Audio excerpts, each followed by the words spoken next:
Hello guys. তো আজকের এই ভিডিওতে আমরা দেখে নেব গোটা ক্রিপ্টোকারেন্সি মার্কেটের একটা আপডেট নিয়ে নেব। বিটকয়েনের মধ্যে নেক্সট এখানে কী হতে পারে সেটা দেখে নেব। আর এখানে দেখুন বিটকয়েনের যে ডেইলি ক্যান্ডেল ক্লোজ আছে, ডেইলি ক্যান্ডেল ক্লোজটা কিন্তু খুব একটা যেখানে ভালো হয়েছে ওরকমটা কিন্তু না, ঠিক আছে।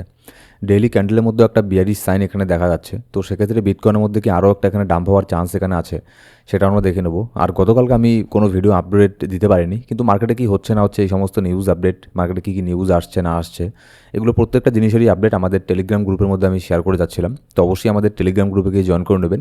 ডিসক্রিপশন বক্সের মধ্যে আর প্রথম কমেন্টে সব লিঙ্ক পেয়ে যাবেন।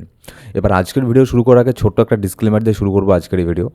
এবার যদি বর্তমানে আমরা মার্কেটের সেন্টিমেন্ট দেখি, এখনও পর্যন্ত কিন্তু গোটা ক্রিপ্টোকারেন্সি মার্কেটের সেন্টিমেন্ট এক্সট্রিম ফিয়ারের মধ্যে আছে। এই যে ফিয়ার অ্যান্ড গ্রিড ইন্ডেক্সের যে আপনার ইন্ডেক্সটা আছে, এটা কিন্তু এটাও একটা ইন্ডিকেটারই বলতে পারেন, ঠিক আছে এটাকে। তো এটা আপনার এই ইন্ডিকেটার মার্কেটের মধ্যে এটার ইন্ডিকেশন দেয় যে মার্কেটের পরিস্থিতি বর্তমানে কী আছে, মার্কেট ভালো আছে, খারাপ আছে, না সাইডওয়েজের মধ্যে আছে। এইসব জিনিসগুলো মার্কেটের সেন্টিমেন্ট আমরা এখানে বুঝতে পারি। যখন এখানে এক্সট্রিম ফিয়ারের মধ্যে থাকে, ফিয়ারে থাকে মার্কেট, তখন এখানে সবাই প্যানিকের মধ্যে থাকে, ঠিক আছে। আর যখন মার্কেট এখানে স্কোর দেখবেন গ্রিডের মধ্যে চলে গেছে, তখন দেখবেন সবাই এখানে গ্রিড হয়ে গেছে, মার্কেটও এখানে উপরে থাকে, সবাই ভাবে যে আরও পাম্প হবে, আরও পাম্প হবে, এরকম একটা গ্রিডের একটা সেন্টিমেন্ট এখানে থাকে। কিন্তু বেশ এখানে কিছুদিন থেকে মার্কেটের সেন্টিমেন্ট একদম এক্সট্রিম ফিয়ারের মধ্যে আছে। এখানে এরকম না যে মার্কেটে আপনার নর্মাল পর্যন্তও এখানে হয়নি। মানে ওই যে বলেন না যে বিটকয়েন ডাউন হওয়ার পরে একটা ডেড ক্যাট বাউন্স বলেও তো কিছু একটা থাকে, সেটাও মাঝে মধ্যে হয়, কিন্তু সেটাও আমরা দেখতে পাইনি। তবে ফাইনালি একদিন আগে এখানে মার্কেটের মধ্যে ছোটোখাটো একটা পাম্প এখানে হচ্ছিল। কিন্তু তারপরেও কিন্তু আমরা চার্টের মধ্যে গিয়ে ডিটেলস এখানে দেখবো যে কেন আমি বললাম একটা বিয়ারিশ সাইন এখানে দেখতে পাচ্ছি ডেইলি ক্যান্ডেলের মধ্যে, সেটা আমরা পরবর্তীতে দেখছি। এবার তার আগে যদি আমরা দেখে নিই যে ইউএসের স্টক মার্কেটের মধ্যে ছোটোখাটো একটা রিকভার আমরা দেখতে পেরেছি। গতকালকে এখানে আপনার মোটামুটি 1 ট্রিলিয়ন এখানে আপনার অ্যাড হয়েছে ইউএসের স্টক মার্কেটের মধ্যে, যার ফলে এখানে ক্রিপ্টোর মধ্যেও ছোটোখাটো একটা পাম্প হয়েছে। সেরকম একটা পাম্প হয়নি, মানে ঘুরে দাঁড়ানোর ট্রাই এখানে করছে। কিন্তু অন্যান্য অল্ট কয়েনের অবস্থা এইবার এখানে একটুখানি মানে একটু খারাপই আছে, ঠিক আছে। এর আগে আমরা দেখেছিলাম যে বিটকয়েন যদিও বা এখানে ডাউন হতো, কিন্তু অল্ট কয়েনগুলো এখানে তাদের জায়গাটা ধরে রাখতো। অল্ট কয়েনও ডাউন হতো, কিন্তু ওরকম হারে ডাউন হতো না। আবার বিটকয়েন যখনই স্টেবল হয়ে যেত একটু সময়ের জন্য, কিংবা বিটকয়েন যখনই এখানে একটু 1-2% পাম্প হতো, অল্ট কয়েনগুলো 3%, 4%, এমনকি 10-20% পর্যন্ত কিছু কিছু অল্ট কয়েন এখানে পাম্প হতো, বেশিরভাগ কয়েনই। কিন্তু এখানে আপনার বিটকয়েনের ডমিনেন্স তখন এখানে ডাম্প হচ্ছিল সেই জন্য, কিন্তু এখন আবার 2 দিন থেকে বিটকয়েনের ডমিনেন্সও কিন্তু এখানে পাম্প হচ্ছে। এবার বিটকয়েনের ডমিনেন্স এখানে পাম্প হওয়ার ফলে কিন্তু যদিও বা বিটকয়েন এখানে পাম্প হচ্ছে, কিন্তু অল্ট কয়েনগুলোর মধ্যে তেমন কোনো র্যালি আমরা দেখতে পারছি না, অল্ট কয়েনগুলোর মধ্যে তেমন কোনো পাম্প দেখতে পারছি না। কারণ হচ্ছে বিটকয়েনের ডমিনেন্সও কিন্তু বিটকয়েনের সাথে সাথে এখানে একটু এখানে পাম্প হচ্ছে, যার ফলে অল্ট কয়েনগুলোর মধ্যে তেমন কোনো পাম্প আমরা দেখতে পারছি না। এবার যদি ইটিএফের কথা এখানে বলি, গতকালকেও এখানে আপনার ইটিএফের মধ্যে মার্কেট এখানে খুলে যাওয়ার পরেই ইটিএফের তরফ থেকেও একটা ছোটোখাটো সেলিং প্রেশার আমরা দেখতে পেরেছি। তবে এর আগে যত বড় বড় সেল ইটিএফ এখানে করেছে, সেরকম এত বড় সংখ্যায় এখানে সেল করেনি, কিন্তু ছোটোখাটো একটা সেল করেছে। তারপরেও মোট কথা হচ্ছে সেল করেছে, ঠিক আছে, কোনো ধরনের বাই করেনি গতকালকে ইটিএফের মধ্যে।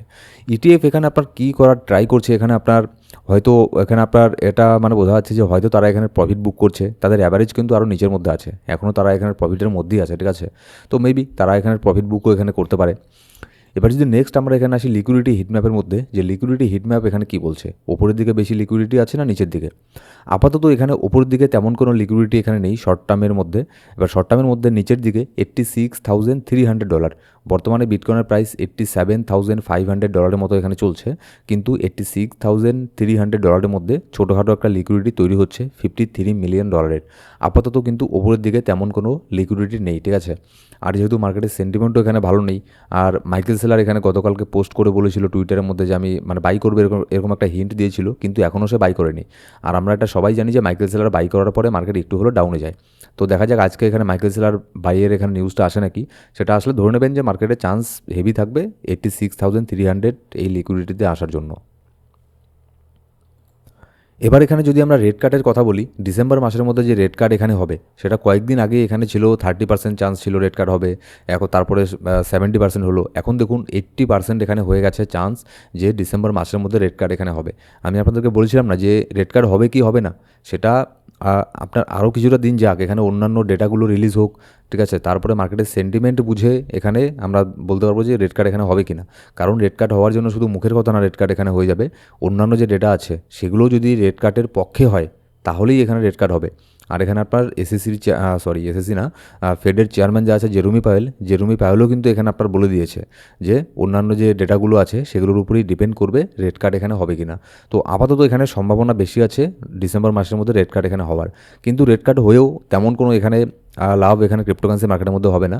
এর আগেও আমরা দেখেছি অক্টোবর মাসের মধ্যে রেড কার্ড হয়েছিল, তেমন কোনো কিছু মার্কেটের মধ্যে এখানে ইম্প্যাক্ট হয়নি। ঠিক তেমনই ডিসেম্বর মাসের মধ্যে রেড কার্ড হলেও তেমন কোনো ইম্প্যাক্ট এখানে হবে না যদি না মার্কেটের সেন্টিমেন্ট এখানে চেঞ্জ হয়। যতদিন না মার্কেটের সেন্টিমেন্ট এখানে চেঞ্জ হচ্ছে ততদিন পর্যন্ত এখানে রেড কার্ড ওগুলো দিয়ে কিচ্ছু হবে না, ঠিক আছে। এবার যদি আমরা নেক্সট এখানে আসি, আজকে দেখুন আজকে মার্কেট একটুখানি ভালো পরিমাণে ভলটাইল এখানে থাকবে, কারণ আজকে এখানে ইউএসের যে আপনার পিপিআই ডেটা আছে, পিপিআই ডেটা আপনার রিলিজ হবে। এবার যখন ইউএসের যে কোনো ডেটা এখানে রিলিজ হয়, পিপিআই ডেটাই হোক, সিপিআই ডেটাই হোক, এফওএমসি রেজাল্টই হোক, এগুলো যখনই আসে তখন কিন্তু মার্কেট এখানে প্রচণ্ড ভলটাইল থাকে। আর মার্কেট এখন তো এমন হয়ে গেছে না এখানে শর্ট করে আপনার প্রফিট হবে না লং করে প্রফিট হবে। তো সেজন্য ফিউচার ট্রেড অ্যাভয়েড করাই কিন্তু এখন সবথেকে বুদ্ধিমানের এখানে কাজ হবে, ঠিক আছে। যারা এখানে 10x 20x দিয়েও যদি ট্রেডিং করে না, তাও তাদের এখানে লিকুইডেশন হয়ে যাওয়ার হাইলি চান্স থাকবে বর্তমানে মার্কেটের মধ্যে। তো আর আজকে এখানে বিশেষ করে ডেটা রিলিজ হবে, নিউজ আছে, তো যার ফলে মার্কেট ভলটাইল থাকবে। এবার এখানে আপনার ফেডের যে ওয়ালার আছে, ফেডের Waller advocate for December rate cut discuss Fed chair role. এখানে ফেডের যে আরেকজন এখানে সদস্য আছে সে আবার এখানে রেড কার্ড এখানে হওয়ার পক্ষে এখানে আপনার কথা বলবে, এরকমটা সে বলেছে। তো এটা অবভিয়াসলি কেউ এখানে রেড কার্ড হওয়ার পক্ষে কথা বলবে, কেউ আপনার বিপক্ষে কথা বলবে।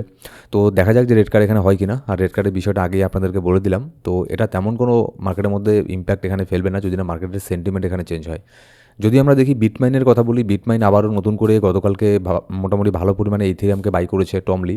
এবার টমলিকে এখানে অনেকেই বলছে মাইকেল সেলারের সাথে এখানে তুলনা করা হচ্ছে, যে আপনার মাইকেল সেলার যেমন মানে প্রত্যেক সপ্তাহে এখানে বিটকয়েনকে বাই করে, ঠিক তেমনই টমলি এ তো প্রত্যেক সপ্তাহে না, মনে করুন প্রত্যেক দিনই, প্রায় প্রত্যেক দিনই, আজকে ম্যাক্স টু ম্যাক্স 1-2 দিন লেট হতে পারে, কিন্তু বেশিরভাগই প্রত্যেক দিনই টমলি এখানে আপনার ইথেরিয়ামকে বাই করছে, প্রচণ্ড পরিমাণে ইথেরিয়ামকে কিন্তু সে বাই করেছে, ঠিক আছে। যতই এখানে আপনার একটা করে আপনার নিচের দিকে যাচ্ছে, একটুখানি ডিপে যাচ্ছে মার্কেট, ততই কিন্তু বারবার বিটমাইনের তরফ থেকে টমলি ইথেরিয়ামকে এখানে বাই করছে।